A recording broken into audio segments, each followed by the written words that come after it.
La evidencia que existe para el manejo del suicidio, porque estamos hablando de intervenciones, ¿sí?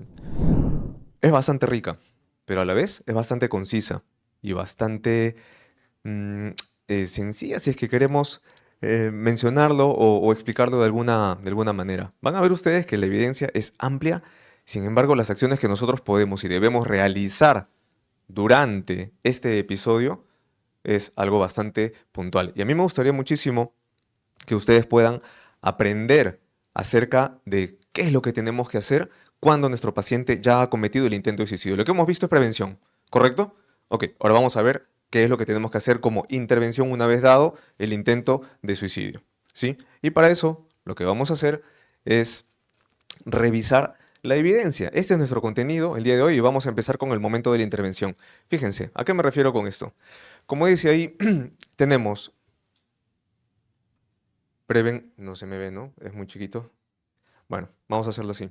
Tenemos prevención universal, selectiva, prevención indicada. Es lo que hemos estado escuchando en la charla previa. Y luego tenemos a la intervención en crisis. Y fíjense, hemos resaltado, lo que buscamos con la intervención en crisis es estabilizar, reducir el riesgo inmediato y vamos a aplicar SPI y vamos a tener una disposición muy particular para con el suicidio. Y luego viene la posvención. Ahora, cuando revisemos esto, se van a dar cuenta que hay muchas medidas o varias medidas que se sobreponen, ¿no? Es como un overlap que existe entre la prevención e incluso en la posvención. Yo así como así, lo que pasa es que tal como lo dijo el doctor Camino, esto es un continuum y en el continuum nosotros hacemos una especie de bucle que nos va a permitir realizar diversas intervenciones para evitar el suicidio. Parte de esto lo vamos a realizar justamente después del intento per se. Entonces, ¿qué es lo que nosotros vamos a buscar como resultado, como outcome en las intervenciones? Pues en principio, el primario, evitar nuevas muertes por suicidio. Luego, evitar los reintentos, ¿sí? En los secundarios, manejar la ideación suicida, manejar la desesperanza, factor muy importante, también mencionado en la charla anterior y que podemos incluso ver de alguna manera con algunos test que vamos a poner en práctica. Y cuando hablamos de esto, de las fechas que tenemos aquí, ¿no? 30, 90 días, críticos 6 a 24 meses, es porque buscamos darle sostenibilidad al tratamiento en el paciente, en estas intervenciones. Entonces, desde ahora tenemos que tener un concepto en claro. Una vez que tienes un caso detectado, un paciente detectado por intento de suicidio, lo vas a seguir. Tienes que seguirlo y vas a realizar actividades específicas durante ese seguimiento. Veamos cuáles son. Primero, el cribado. Acá tenemos una pirámide invertida que nos habla acerca de la detección del riesgo suicida. Y en esta detección del riesgo suicida, mira, 20 segundos, una detección muy rápida. Ya lo habían comentado, nosotros podemos hacer screenings de cribados bastante sencillos, rápidos, precisos, pero a la vez muy útiles, ¿ok?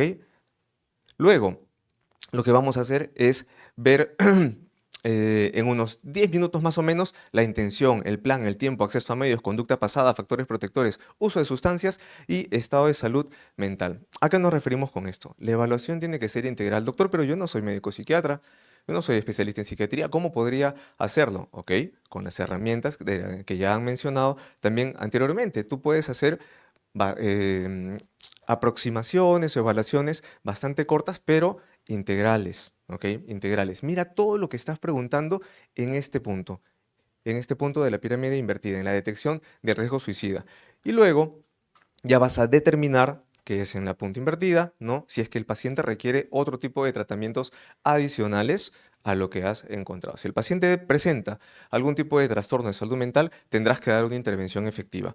Te basarás en guías y no solamente en experiencia. Acuérdate, si el paciente tiene algún tipo de trastorno depresivo que ha evolucionado y lo ha llevado hacia el intento de suicidio, bueno, pues entonces ahí hay un tratamiento que dar. Dicho sea de paso, ¿cuál es la primera línea de tratamiento en un trastorno depresivo? Atención primaria, estamos, ¿verdad? Ok, ¿cuál es el tratamiento? La primera línea. Fluoxetina, sertralina y citalopram. ¿Cuál es? Sertralina, dicen. Fluoxetina. Claro, eso es otro tipo de intervención que no es farmacológica, ¿sí? Es otro tipo de intervención, es una aproximación psicoterapéutica. Entonces, ese es un gran punto. ¿Por qué? Porque la reacción que tenemos nosotros como médicos de atención primaria a veces es eso, dar un fármaco. ¿Cuál es la primera medida que utilizamos, por ejemplo, para el insomnio? Y ustedes dirán, ah, bueno, las benzodiazepinas. Otros dirán, no, son los... Exacto, la higiene del sueño, ¿sí? Antes de las medidas farmacológicas, siempre tenemos que pensar en ello. Entonces, una vez detectado el riesgo de suicidio, vamos a hacer otras intervenciones. Esto lo han mencionado, así que vamos a pasarlo un poquito más rápido. El ask, ¿correcto? El ask. Y en el ask vamos a resaltar estas preguntas de aquí. Aunque lo han visto, ¿verdad? ¿Sí lo hemos visto? Ya, entonces vamos a pasarlo para poder darles más información acerca de lo siguiente. Acuérdate que si da positivo a cualquiera de las 4 primeras preguntas, significa que la quinta también la vas a utilizar, ¿ok? La evaluación colaborativa breve dice más o menos unos 15 minutos. ¿Qué dice la evidencia? La evidencia dice que si tú validas el sufrimiento del paciente y evalúas la intención, el plan, la letalidad y el acceso a medios, ya estás realizando una intervención efectiva para disminuir el riesgo. ¿Solamente con preguntarlo? Sí. ¿Solamente con validarlo? Sí. Efectivamente, ya es una intervención muy efectiva con gran poder de evidencia. Luego, identificamos los factores protectores porque lo que queremos hacer es ver si es que el paciente en el entorno va a tener a personas que lo pueden ayudar. El paciente está conectado. ¿Cuáles son las creencias del paciente? Hablaron anteriormente acerca de qué es lo que puede anclarlo a la vida, el motivo de vida que el paciente tiene. Son las creencias y también las metas próximas. Y luego también podemos preguntar qué te ha ayudado algunas otras veces. Entonces anclamos recursos en este plan. Lo que haya sido efectivo antes, y hay que evaluarlo, no digo que todo sea útil, ¿sí? Podemos también utilizarlo ahora. Intervención, propiamente, ¿ok? La intervención propiamente dicha. Mira, Safety Planning Intervention. ¿Qué es lo que nos dice la evidencia? Que si nosotros utilizamos nuestro plan de seguridad, ¿sí? Nuestra intervención en plan de seguridad, vamos a ver una reducción de los intentos de suicidio en una proporción bastante interesante. ¿Por qué? Porque tiene peso estadístico en los estudios que se han estado haciendo. De verdad lamento bastante esto del puntero, pero sí lo ven, ¿no? De 5.3 versus cuando se aplica el SPI, bajamos a un 3%. Entonces, fíjate lo que dice allí. Con SPI hay menos pacientes que presentan conducta suicida en el seguimiento, ¿de acuerdo? ¿Y qué cosa es parte del SPI? Fíjate en esta escala, Stanley Brown Safety Plan. Oye, es una escala que podemos aplicar para que nuestros pacientes nos brinden información guiada por nosotros, evidentemente, ¿ya? En la que vamos a ir anotando paso por paso y no se preocupen porque esto no demora mucho, ¿ya? Lo que vamos a ver acá, en principio, paso 1, señales de alarma. ¿Qué es lo que anotamos? Anotamos qué es lo que el paciente está pensando, qué es lo que está sintiendo, cuáles son algunas situaciones peligrosas o lugares o personas que suelen preceder a una crisis. Identificamos ello, trabajamos. Segundo, estrategias de afrontamiento internas o recursos internos que presenta el propio paciente. Actividades breves que distraen o alivian sin incluso pedir ayuda. Las podemos reforzar, podemos preguntarlas, podemos cambiarlas un poco y podemos reforzarlas conociendo de qué se tratan, ¿sí? Si no funcionan las estrategias internas, entonces pasamos al paso 3, porque hay pacientes que no llegan a ver recursos propios para manejar crisis, del tipo que sea, ¿ok? Luego, el paso 3, lugares o personas para distraerme. Entonces le preguntas, oye, ¿y qué personas tienes tú o qué grupos sociales tienes que te pueden ayudar a disminuir esta ideación que tienes? O de repente ni siquiera es exactamente la ideación, sino ese momento de tensión previo al intento de suicidio. Por eso decimos personas que ayudan a bajar la activación. Y lo anotamos. Anótalo. Dice persona y lugar, el teléfono y la ubicación, cómo y cuándo acudir. Cuando una persona tiene anotado eso en su agenda, le es mucho más fácil acudir. ¿Sí? ¿Por qué? Porque tienes el recurso a mano. ¿Ya? Tienes el recurso a mano y tienes el recurso específico. Pregunta, ¿te sabes todas las dosis de los medicamentos que utilizas? en atención primaria? ¿Te lo sabes todos? ¿No? ¿Te parece válido que como médicos humanos, que no podemos memorizar todo, tengas un breve recordatorio allí?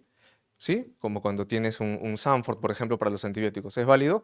Ya, es útil. Lo mismo, si el paciente tiene este tipo de agenda, puede utilizarla cuando se sienta en crisis. Luego, paso 4, personas a quienes pedir ayuda directamente. Familiares, amigos que conocen la situación y pueden ayudar a mantenerlo seguro. Y una vez más, tenemos que, según Stanley Brown, anotarlos, el nombre, el teléfono.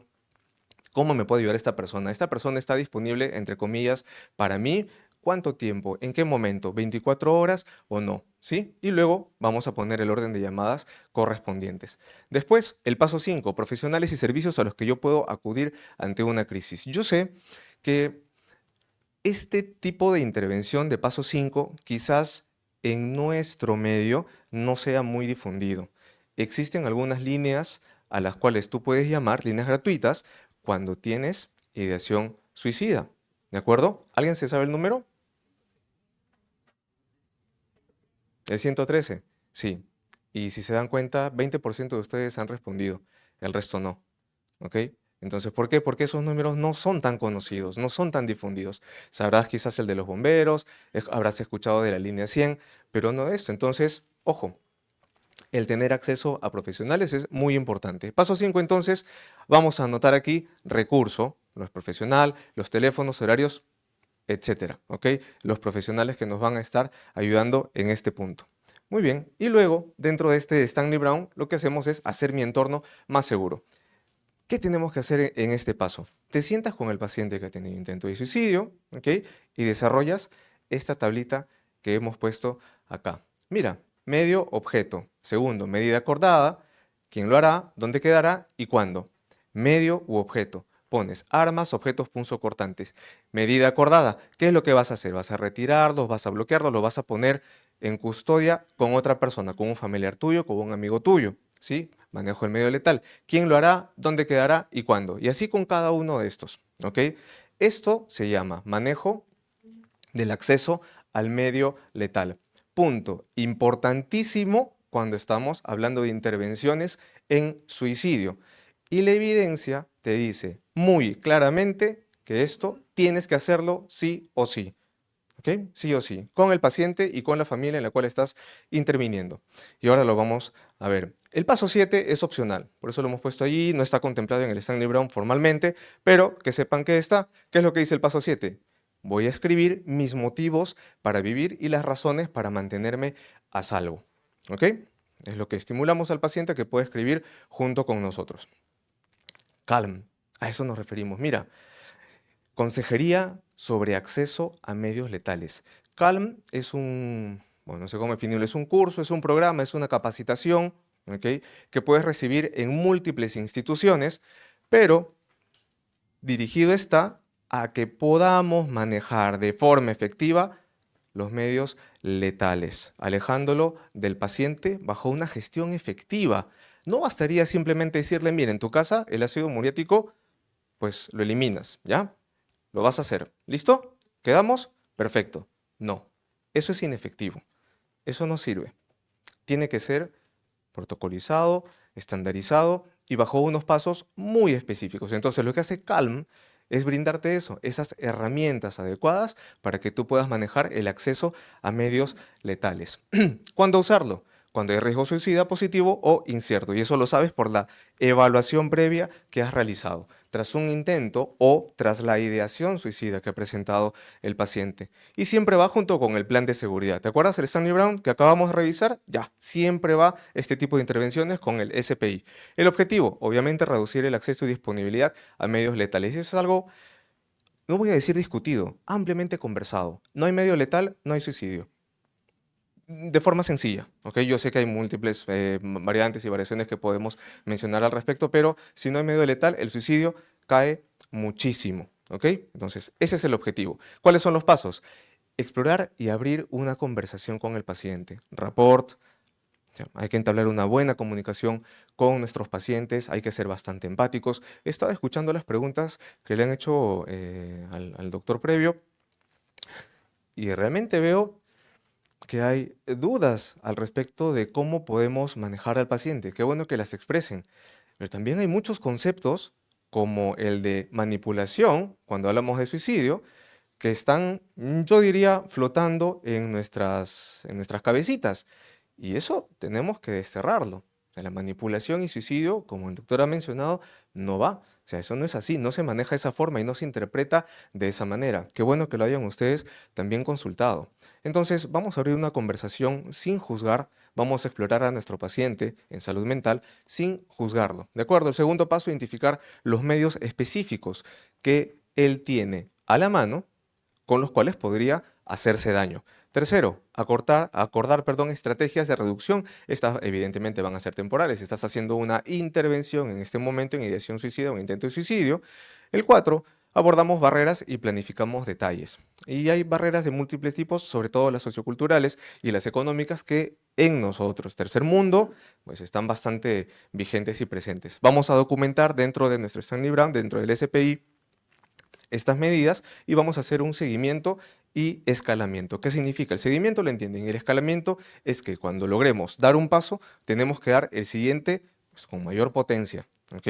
Con mayor potencia. Oye, ¿ya has logrado hacer tal punto? Perfecto, vamos a avanzar. ¿Qué te parece si también logramos que te deshagas de esto? ¿Qué te parece si también hacemos que esto no lo veas, no lo toques, se lo des a otra persona, etcétera? Punzocortantes, sogas, armas de fuego, etcétera. ¿Sí? Y luego tenemos los consejos de tipo medio, ¿no? Los middle, que son hablar acerca de las armas de fuego, de los medicamentos, pesticidas químicos y otros, sobre cuerdas y acercarnos a alturas. ¿Se dan cuenta entonces que este punto de consejos de tipo medio, incluidos en el CALM, también han sido escritos o descritos de forma anterior? ¿Sí? En el Ask lo vamos a consultar, en el Stanley Brown también lo vamos a consultar. Tienen que ver, tienen que darse cuenta que el acceso a medios letales, el control de los mismos, es importante, importantísimo, fundamental para el manejo de intervención en suicidio. ¿Ok? Y como puntos adicionales, evidentemente vamos a tener un lenguaje adecuado, como dijimos, bastante empático, y no vamos a juzgar, no vamos a hacer juicios de valor sobre lo sucedido. Debemos tener una documentación mínima. Entre ellas está también los las pruebas que se han mencionado, pruebas breves de cribado, ¿sí? Bueno, la palabra cribado en salud mental es un poco, da para conversar acerca de ello. Pero bueno, el seguimiento sugerido y hay algunos errores a evitar que hemos resaltado. ¿Cuáles son? A ver, el primero, alta sin plan de seguridad ni verificación de medidas. Que tú hayas mencionado al paciente cuáles son las medidas que él debería tomar no significa que hayan sido comprendidas. Acuérdate que el paciente está en una situación de gran vulnerabilidad, de emociones intensas, ¿sí?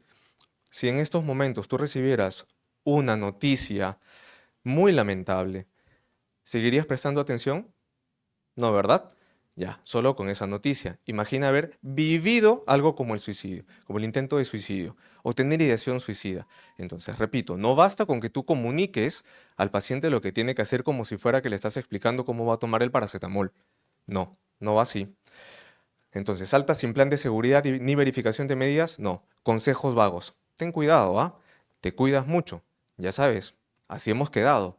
No, ese tipo de comunicación no es. Tenemos que llegar a acuerdos concretos y si es posible los escribimos, ¿sí? Uno, porque es parte de la legalidad de la historia clínica como documento, y lo otro, porque sí se genera un vínculo de compromiso mayor cuando lo escribes junto con el paciente. Mire, estamos acordando tal, pum, pum, pum, lo pones, ¿sí?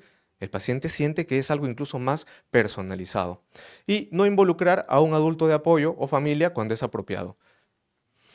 Existe la asistencia social, en las fichas de historias clínicas nosotros también tenemos la posibilidad de contactar a algún familiar que pueda apoyarnos o ayudarnos en el manejo de. No hay familiar pues, de primer grado, pues habrá alguien de segundo, habrá un primo, habrá un tío, habrá un sobrino, y si no hay, habrá un amigo, y si no hay, habrá un vecino. Y tú dirás, ¿pero qué? ¿Tanto así? ¿Pero por qué es importante qué? Porque es difícil manejar. Es difícil manejar esas emociones, esas ideas, y sí vas a necesitar apoyo, pero que eso no es ir en contra de la autosuficiencia de las personas, es bastante difícil. No hay ningún protocolo de intervención en ideación suicida o en intento de suicidio que no hable acerca del apoyo, Por eso te dice, errores comunes evitar. No involucrar a un adulto de apoyo en la familia cuando es apropiado. ¿Ok? Al respecto de este tema del CALM y del acceso a medios letales, vamos a hablar acerca de una experiencia, que es la experiencia de Sri Lanka, que fue publicada en este artículo que es de Lancet del año 2022. Miren, podemos poner los resúmenes y cuadros y todo ello. Hay un cuadrito que he colocado, pero lo voy a poner de esta forma súper sencilla. Vamos a resumirlo de esta manera. La experiencia de Sri Lanka. ¿Qué problema tenían? Una alta tasa de suicidios. Doctor, pero en Sri Lanka no hay muchos habitantes. Es cierto, y por eso la tasa de suicidio también algunos han discutido el artículo y dijeron, pero no es tanto. Entonces, como son poca población, con que haya unos pocos intentos, ya aumenta muchísimo la... Yo entiendo, pero el problema en sí, bajo datos epidemiológicos, es que Sri Lanka tenía alta tasa de suicidios. ¿Qué fue lo que hicieron? Pues vieron, analizaron cuál era el método letal utilizado más común y se dieron cuenta que eran los pesticidas. Regularon la venta de pesticidas a través de ¿qué? De prohibiciones y compras diferentes, de manera escalonada. Ahora te lo explico. ¿Qué pasó con la tasa de suicidios? Bajó. Así de sencillo. La tasa de suicidios disminuyó solo con el control de pesticidas. ¿Ok? ¿Y bajo qué? ¿Cuál es el mecanismo que se vio acá? Disminuir el acceso a medios letales, disminuye el intento de suicidio. Lo que ellos hicieron fue básicamente decir, a ver, nosotros tenemos una serie de pesticidas que tenemos que utilizar, vamos a regularlos, pero en principio vamos a dejar de comprar, como gobierno, ¿no? Que los compra para la venta y a las empresas también les vamos a decir que no vamos a comprar estos que son muy fuertes, lo voy a colocar así entre comillas, muy fuertes. Los dejaron de utilizar, los dejaron de comprar, perdón, ya no había de dónde sacarlos. Y luego empezaron a comprar otros que van a reemplazar a los, entre comillas, segundos más fuertes, más potentes, más letales, por algunos otros elementos, algunas otras sustancias que cumplían el mismo efecto, pero a nivel de humanos no hacía tanto daño. Y así, lo fueron disminuyendo poco a poco. Esa transición le permitió a Sri Lanka disminuir la incidencia y prevalencia de suicidios, pero de una forma así espectacular para ellos. Repetimos, ¿cuál fue el punto principal acá? El manejo de los medios letales. Exacto, tal cual, tal cual. Listo. Luego tenemos que hablar acerca de el alta segura. ¿Qué es el alta segura? El alta segura es aquella que le damos a nuestros pacientes que han tenido intento de suicidio o que presentan ideación suicida, que va a buscar que él mismo no vuelva a repetir el acto. Doctor, eso es algo dificilísimo. ¿Cómo podríamos saberlo? Es algo que no se puede medir, cuantificar, es algo impredecible, claro que sí, pero a través del alta segura, lo que vas a hacer es proporcionar a los pacientes un paquete de medidas basadas en evidencia que van a buscar menor cantidad de reintentos. ¿Qué nos dice la evidencia? SPI completo, consejería sobre los medios letales, el enlace activo, ahora comentamos, el contacto de seguimiento estructurado en las primeras semanas. Y quiero que miren la parte de abajo. ¿Qué es lo que dice? Si es que tú observas que el paciente no es controlable por estos medios ni con estas estrategias y persiste con la ideación suicida o incluso tú tienes la sospecha clínica que el paciente aún presenta riesgo, ¿qué es lo que tienes que hacer? Ahí lo dice. ¿Lo tenemos que? Hospitalizar. Doctor, pero yo no hospitalizo en el lugar en el que estoy. Entonces lo refieres o lo mantienes en observación hasta que pueda acudir un personal de salud mental a evaluarlo. O lo refieres a algún otro lugar que tenga hospitalización en salud mental. ¿Sí? Y hay muchas personas que dicen, pero ¿cómo así la ideación suicida podría ser causa de hospitalización? ¿Cómo así una persona con ideación suicida podría ir a una emergencia? ¿Para qué? Eso no me lo van a aceptar. Si ustedes revisan mentalmente la definición de emergencia, una emergencia es toda situación que pone en riesgo, ¿qué cosa? La vida de los pacientes. Una persona con ideación suicida puede terminar en suicidio y evidentemente en muerte. ¿Es una situación que pone en riesgo su vida o no? Y entonces, ¿por qué lo dudan? Porque muchas personas que trabajan en hospitales y en emergencias te dicen, ¿qué es lo que tiene? ideación suicida. Dan una palabra estigmatizante, un adjetivo estigmatizante y le dicen, bueno, que vaya a su casa, o que vaya al Arco Herrera, o que vaya al Noguchi. No sé, pues, que no sea X, un adjetivo X, ¿sí? Malísimo, ¿verdad? Entonces nosotros lo que vamos a hacer es hablar del alta segura, estableciendo plan, luego de haber hecho evaluaciones, conversado con el paciente y habernos asegurado que él ha entendido estas medidas, ¿ok? Sobre qué hemos hablado también, acceso a medios letales, y acuérdense, tenemos que involucrar a una persona. Y si nada de esto ha sido, o tenemos la duda de que ha sido entendido, o que no se va a poder cumplir, tenemos que dejarlo en observación y hospitalizarlo, ¿de acuerdo? El seguimiento estructurado. ¿Qué significa esto? Hablamos del protocolo Spark. En este artículo, que es de hace un par de años, nos hablan acerca del protocolo Spark y el protocolo Spark, o perdón, del protocolo Spark, yo quiero tocar solamente dos puntos.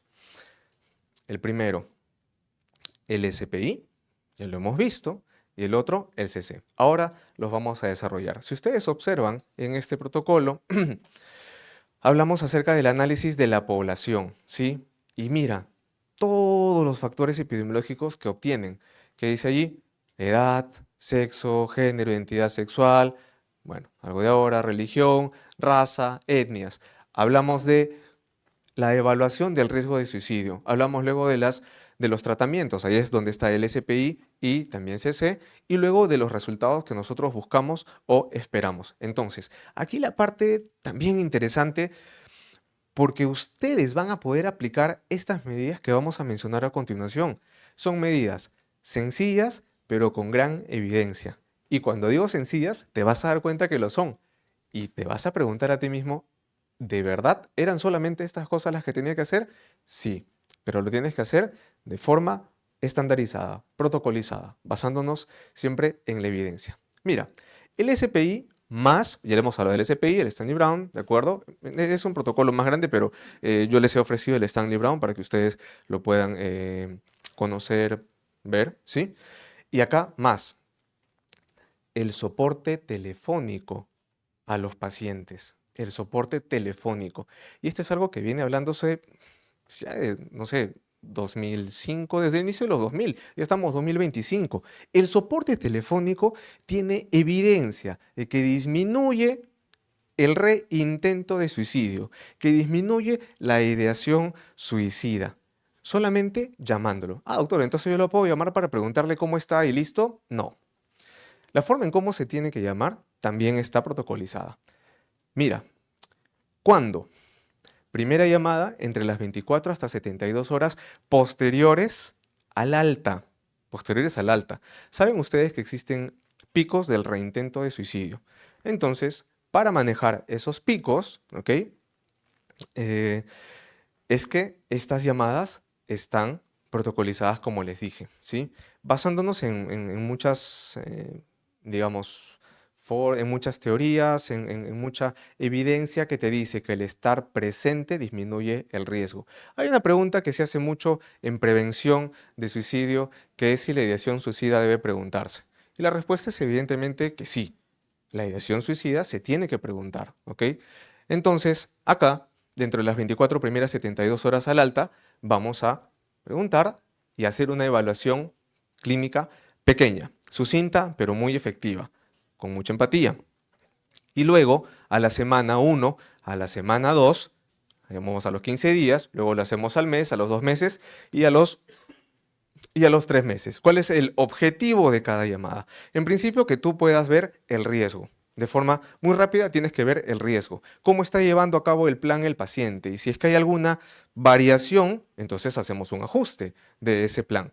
Luego, apoyamos el enganche con tratamientos. Esto es la adherencia al tratamiento de nuestros pacientes. Vamos a ser bastante flexibles cuando hagamos esta llamada. ¿Por qué?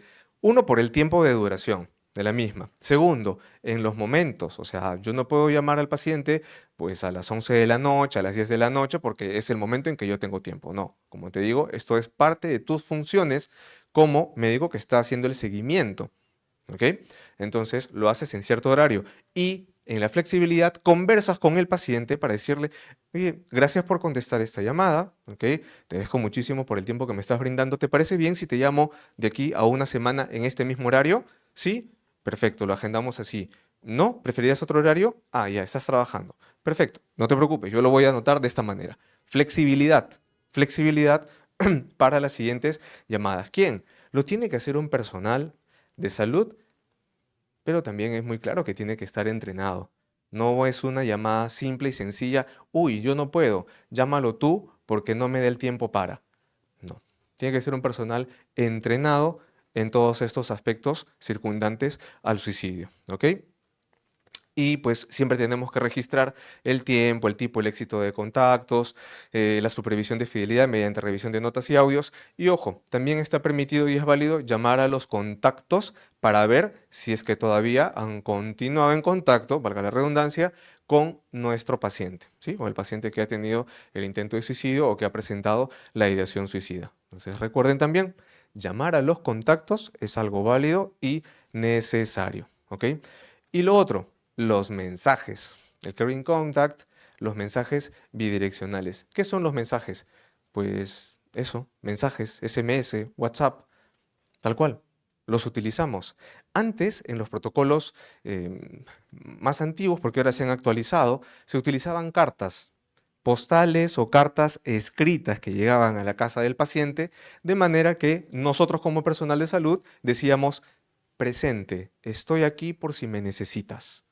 ¿Sí? Y eran útiles. Ahora hablamos de los mensajes. Así como en las llamadas tenemos una secuencia, durante los 12 meses, 25 mensajes. 3 en la primera semana, 5 semanales, 7 quincenales, 4 mensuales, 2 bimensuales, en cumpleaños y 3 días festivos. ¿Se dan cuenta que esto va bajando un poco?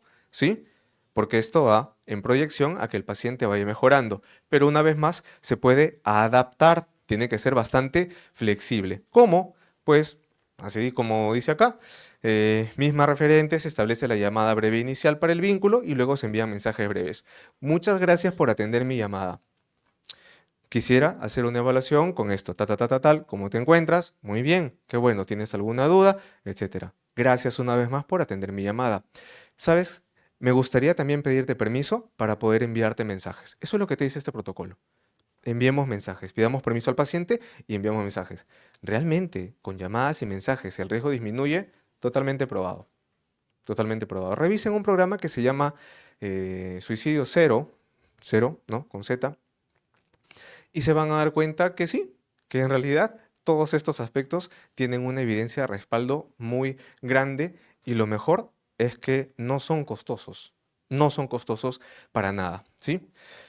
Y como dice acá el seguridad, fuera del protocolo, se contacta por texto o llamada si es que surge algún riesgo agudo. Acuérdate que en la comunicación hay un feedback y ese feedback también es evaluado. No solamente basta con decir, ah, ya me respondió y listo. No, hay un feedback que tiene que ser evaluado. Muy bien, hablemos entonces ahora acerca de las intervenciones breves post-intento y para eso tomamos en consideración este artículo, es del 2018, en donde nos dan una serie de medidas, perdónenme, acá está, que yo he resumido de esta forma. Las medidas post-intento tienen que ser aplicadas de forma precoz, ¿sí? Dentro del día posterior hasta los 7 días siguientes, 1 a 3 sesiones, y tiene o se debe contar con psicoeducación para el paciente, ¿sí? Psicoeducación acerca de qué? De los aspectos ya mencionados, por ejemplo, el acceso a medios letales, pero también sobre la crisis, hay que hablar un poco sobre el episodio, lo que lo llevó a él a seguir haciendo los tamizajes. Acuérdate que si el paciente ha dado negativo en algún tamizaje o escala que tú has hecho, el PHQ-2 creo que mencionaron, no significa que posteriormente no vaya a dar positivo. No, es que ya hace una semana me dio negativo y no lo he vuelto a hacer. Error. Puedes volver a hacerlo. Pero para sospechar debes tener pues, un ojo clínico entrenado o por lo menos estar muy alerta, tomar en consideración que el paciente sí puede recaer en ello. ¿De acuerdo? Resolución de problemas y la adherencia al tratamiento. Hacemos un seguimiento estructurado con las intervenciones que vemos allí y ahora vamos a ver esto. En este artículo francés, como ven ustedes, y seguimos hablando de las intervenciones, nos dice o nos habla acerca de las definiciones y el respaldo de protocolos Stay in Contact, ¿ok? Debemos estar conectados con nuestros pacientes a través de llamadas telefónicas, cartas, emails, SMS o incluso visitas domiciliarias que podemos realizar con él. Este artículo es 2016. Y mira, desde ese momento, cuando se utilizaban más los SMS, ya estaba dicho y estaba protocolizado que debemos entrar en contacto con estas medidas bastante sencillas. ¿Y qué es lo que se observa? Señala que varios estudios de seguimiento telefónico muestran reducción de los reintentos incluso al año y al año y medio, tiempo más que suficiente para que puedas hacer otro tipo de intervenciones también con el paciente, como por ejemplo el manejo de trastornos de salud mental subyacentes, sobre todo trastorno depresivo, trastorno bipolar, trastorno de ansiedad u otros aquellos que estén relacionados a estos eventos. Ahora, en las intervenciones post-intento, sin entrar mucho a la parte de postvención, pero en las intervenciones post-intento, tenemos esta evidencia que yo he resumido de esta manera. Apliquemos programas. Ustedes, colegas, lo que pueden hacer es revisar un poco estos programas que nosotros hemos visto aquí y analizar los siguientes aspectos. ¿A qué población va dirigida? ¿Cuál es la dosis o intervención inicial? Siempre de forma precoz dentro de los 0 a 7 días posteriores. ¿En qué consiste el seguimiento? ¿Cuáles son los componentes claves? Y otra vez, volvemos a observar allí psicoeducación, la educación en general, la adaptación de los objetos, esfuerzos y medidas que nosotros tomamos para ellos, ¿ok? Y la educación es, no diría bilateral, pero es de ambas partes, en el sentido que no solamente es la educación de nosotros hacia ellos, sino también de nosotros mismos en cuanto a recibir información correcta, válida, adecuada y justa para que podamos realizar la aproximación para con ellos. ¿Qué psicoterapias tienen evidencia?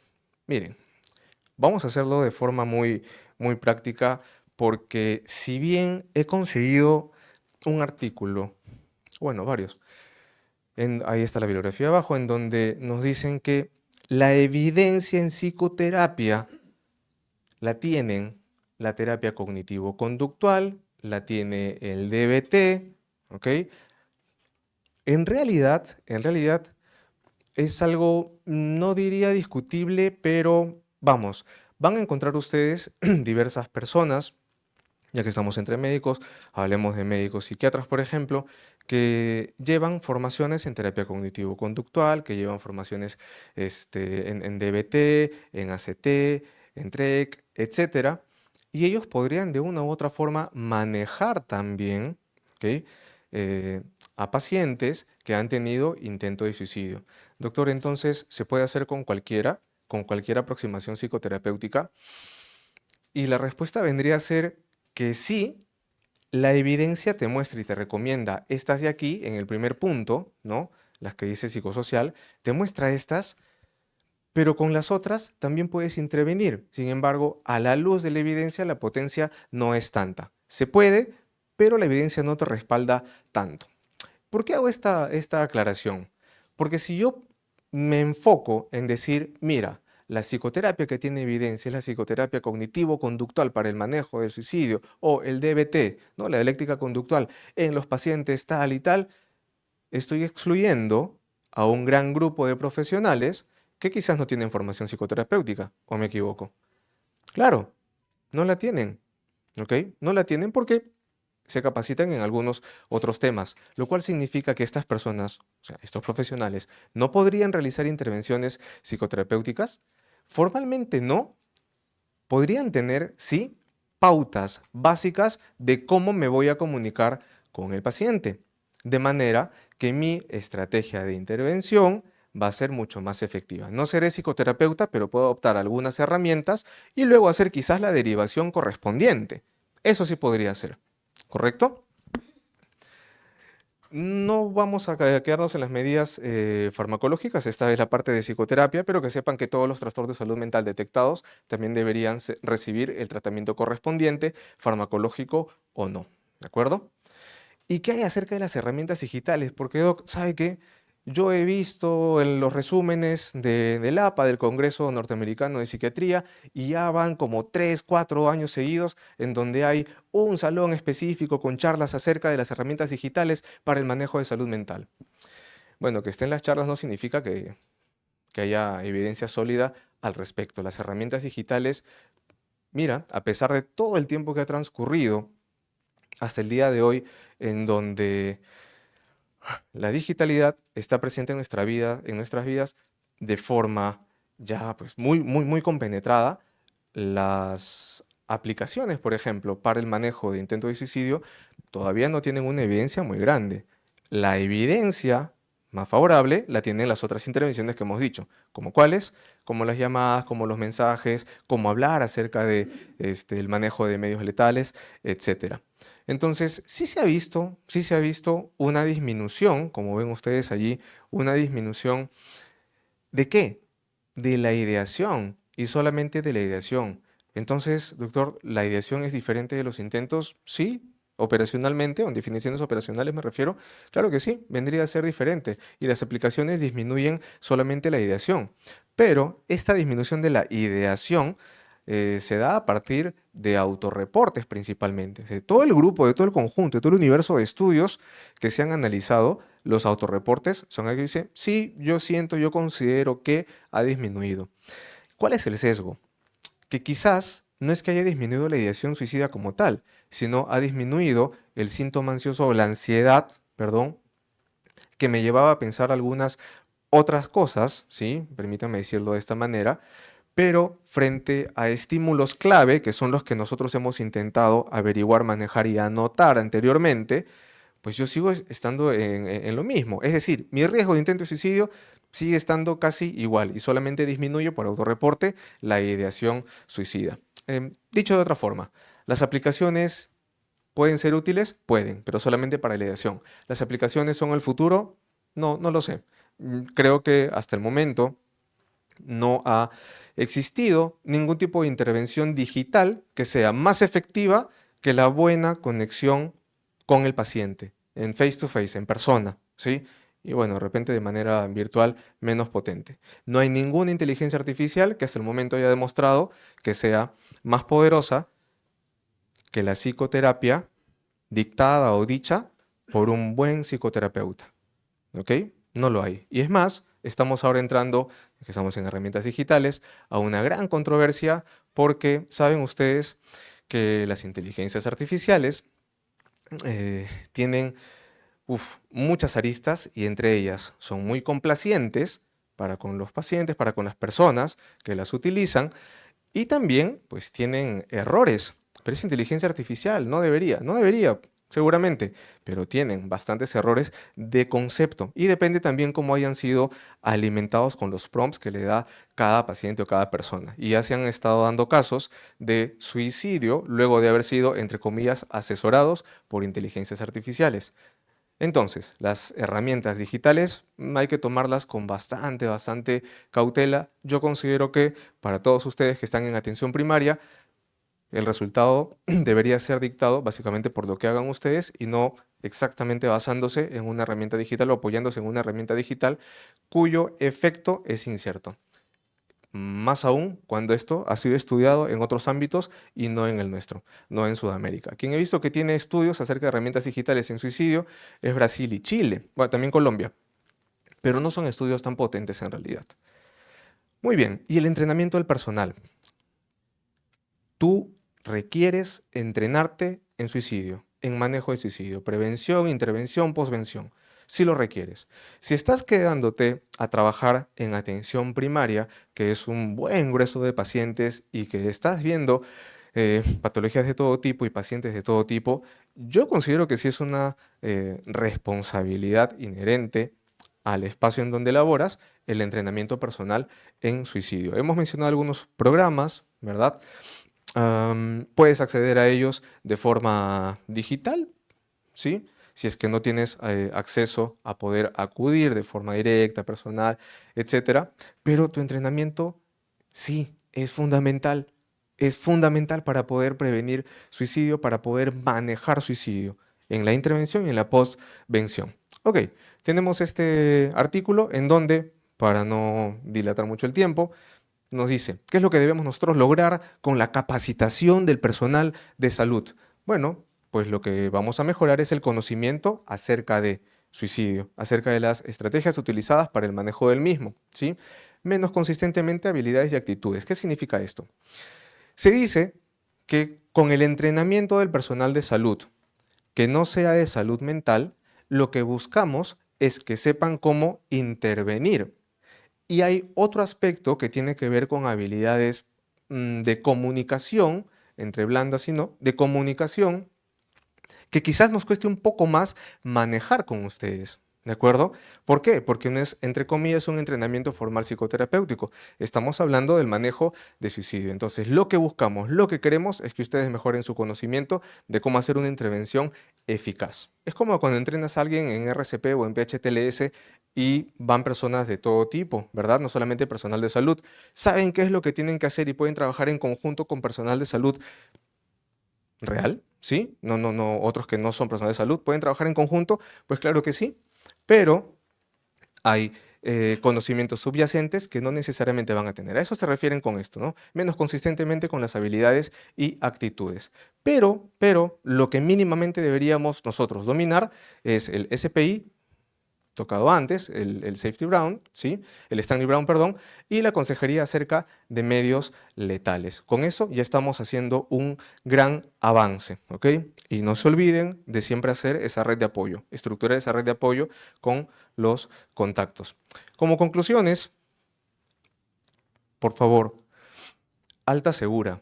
Asegúrate que el paciente ha entendido lo que has mencionado, ha entendido lo que has psicoeducado con él, ¿de acuerdo? Segundo, no olvides que tienes que hacer una intervención temprana, entre los 0 a los 7 días posteriores al intento o a la detección de ideación. Lo digital podría ser como herramienta, sería como una capa, pero no como sustituto. Y lo otro, lo digital, la comunicación.